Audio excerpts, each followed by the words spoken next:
Stanley here, Sterilizer Autoclave Solutions, G4 cycle fault number 12. We're talking cycle fault 12. Big problem. This indicates a problem with the temperature measuring system. So, the temperature measuring system on the G4 is the thermocouple. So, first things first, you're going to have to observe if the cassette is leaking all over the place. If the cassette is leaking all over the place, what we're going to do is take the cassette out and we're going to look in here and we're going to look at the probe.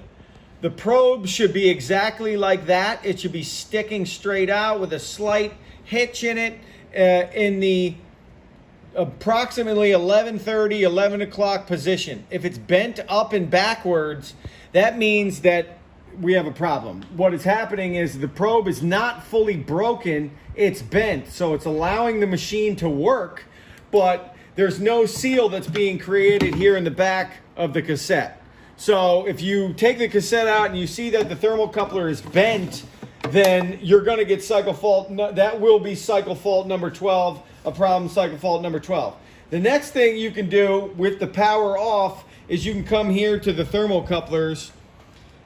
This is the boiler, this is the validation, this is the chamber. The chamber is the one that we were just talking about that may if it's bent, then you will get to cycle fault number 12. But anyways, you can take these out, you can ohm these out with a voltmeter or an ohm meter, and they should read approximately 10 ohms at room temperature. Give us a call, we can talk you through how to do that. 704-966-1650, cycle fault 12, specifically looking at the probe. Make sure it's not bent. Give us a call. Over and out.